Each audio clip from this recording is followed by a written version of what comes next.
Hey everybody, it's Eddie from Tokyo. This is your cryptocurrency update from Japan. This video is going to be a very quick bounce around the space, just 5 short stories.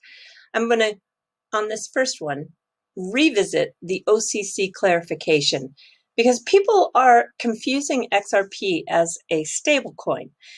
Now remember, the clarification from the Office of the Comptroller of Currency came on September 21st, and it's the clarification of a stablecoin that is backed by an asset such as fiat currency, including the US dollar or another foreign currency. That is not what XRP is. So we don't have clarity from the OCC on XRP, and nor is it really appropriate to call XRP a stablecoin.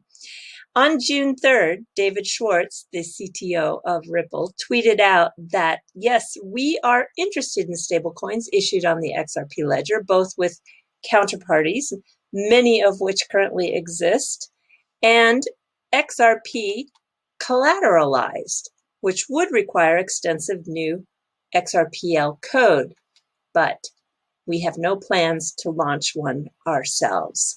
All right, I just think that little bit of clarification is good. And now, looking at the Stellar Network, they are going to be an official blockchain for a stablecoin. This is for the USD coin. It was co-founded by Coinbase and Circle, and it is now compliant and regulated as far as the OCC goes.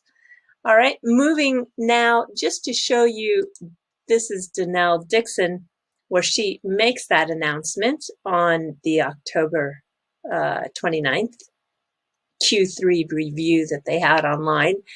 I'm just so surprised. I tweeted this out, but it only received 357 views.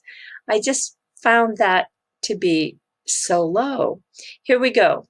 I usually am. I'm so excited to be here with you to talk today about our Q3 work and to share a big moment for the Stellar Network. So let's get into it. I'm joined today by Circle's chairman and CEO, Jeremy Lear, to announce that Stellar is now an official chain for USDC. Yay! Yeah, that video has a little bit of a hiccup. Okay, moving now to show you, this is a really beautiful building. It is the old headquarters of the Azora Bank, which means blue sky, and it's in Tokyo. They have since moved to next to Sophia University in Yotsuya, but this is a smaller sized bank. It's a Japanese bank with 19 branches. They do have 3 overseas locations, one in Shanghai, one in Singapore, and one in New York. They had to move out of this beautiful building to a more earthquake resistant building, which I thought it would be very interesting for you to see.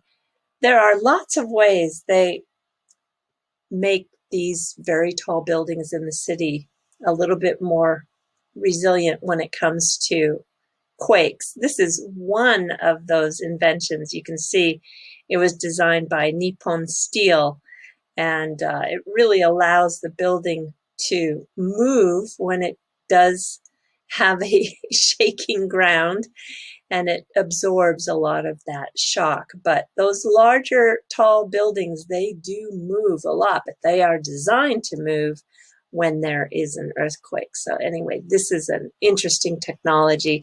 There's all different kinds. Sometimes there's rubber bumpers, and sometimes there are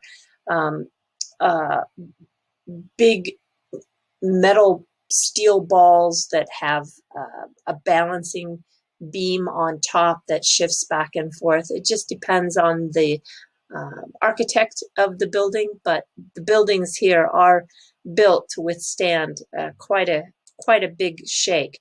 So that bank now was getting down in its revenue because the average age of the customer was over 50, and they were just really having trouble to find their way.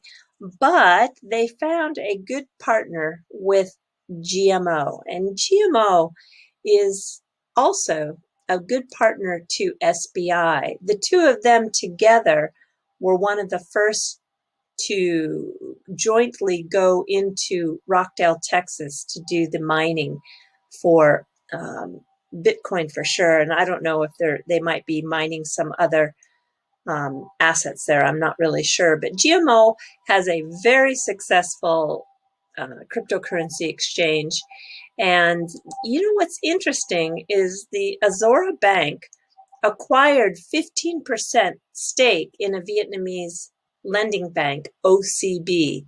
Now, if that sounds familiar, it should, because OCB just announced that they are partners with Ripple for their instant cross-border payments. And I just thought, okay, so this is definitely a network effect with Mr. Kitao. I mean, he is just making introductions happen for all of his business partners when it comes to Ripple Tech. And when we take a look at some news about Bitbank, they are usually leading the volume here in Japan for XRP. But in the last 24 hours, it has really surprised me that the exchange Liquid is fourth. Number one, Coinbase in the world. Number two, Kraken. Number three, Bitstamp. And 12% of the volume is coming from South Korea today.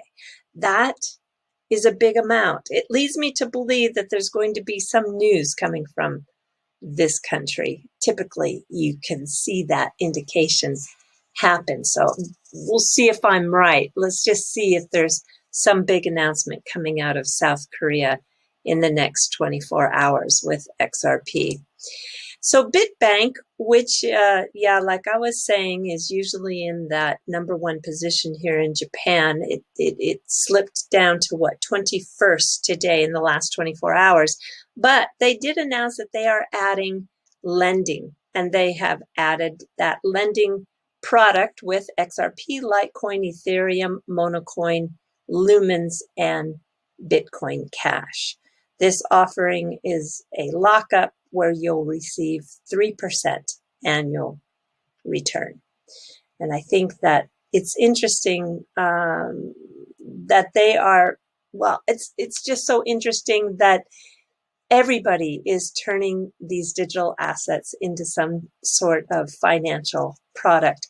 Bitbank is one of the few that will allow corporate entities outside of Japan register and be customers on their site.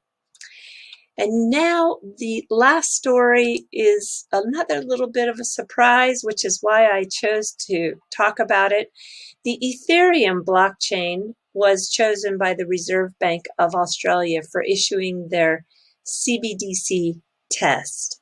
And they have aligned with the billionaire Joseph Lubin, who is the founder of Consensus. And I'm just so surprised because these transactions that are made on the Ethereum network are expensive. The transaction fees vary widely, and it's expensive, especially when the network gets busy. The cost of these transaction fees change every minute, and the fees can be found on this Etherscan, along with who is guzzling the most. Right now, it's Uniswap and Tether, just a little over 30% of the entire fees are those two entities.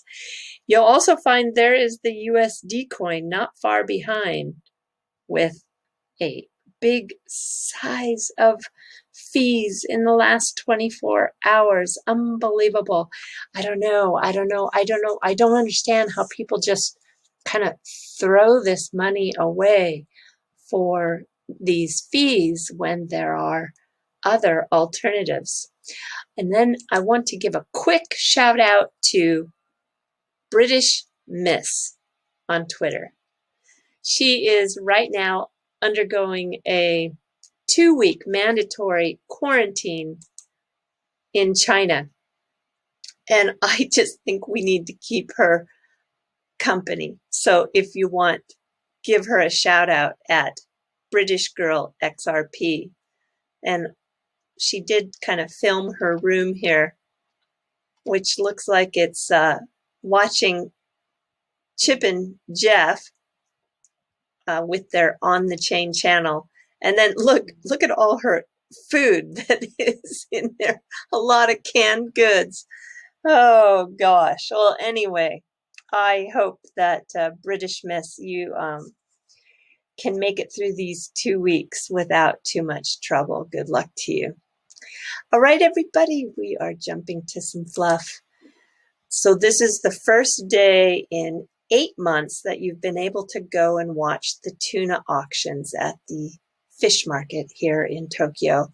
It has been off limits and it's not back to its full capacity.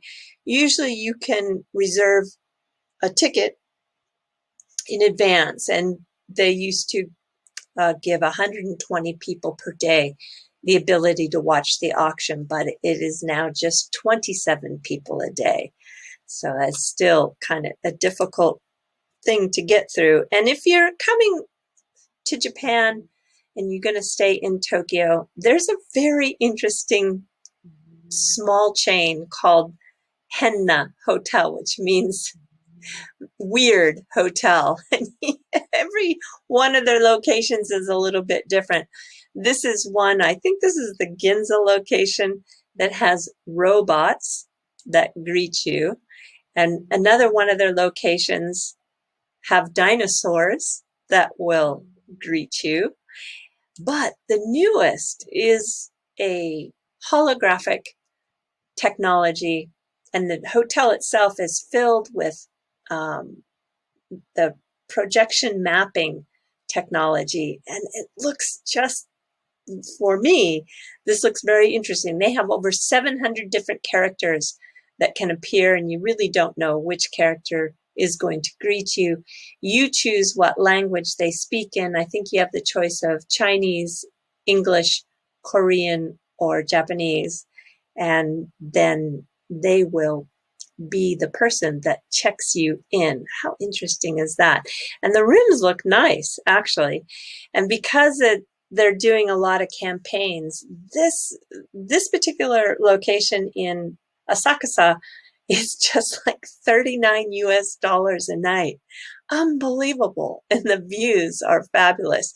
All of the prices are down just to attract people to, even who live in Tokyo, to go out and stay in Tokyo. That is one of the campaigns that is being promoted, just to get some of that cash flow into these sectors that have been really feeling the pain. And the last little bit of information I want to talk about is Joe Kiyuna. He's expected to win gold at the Tokyo Olympics. And he has the most beautiful kata you've ever seen. He is from Okinawa. He's 30 years old. And he just really is a delight to watch. This video of his training is pretty recent, July 2020. He's doing his best to stay in shape so that he can compete about this time next year. Well, a little earlier than that. End of August, early September. Anyway, he's quite something. He has been put in the Guinness World Book of Records for the amount of world records that he holds. And he has trained with this sensei here. This is Sugo Sakamoto, and he's a legend. He has this Ryu style of karate from Okinawa. And the great thing about it, there are so many new changes because of our new world that we're in. He actually now teaches online using Zoom. And yes, he is very foreign friendly. So if you ever wanted to train, this is the sensei who has made Joe Kiuna, the expected gold medal winner, you can actually do some training on his Zoom channel if that is something that is interesting for you. I think it's one of those changes in this world where people have reinvented their business, and very often for the better. All right, everybody, do take care. Sayonara for now. Bye-bye.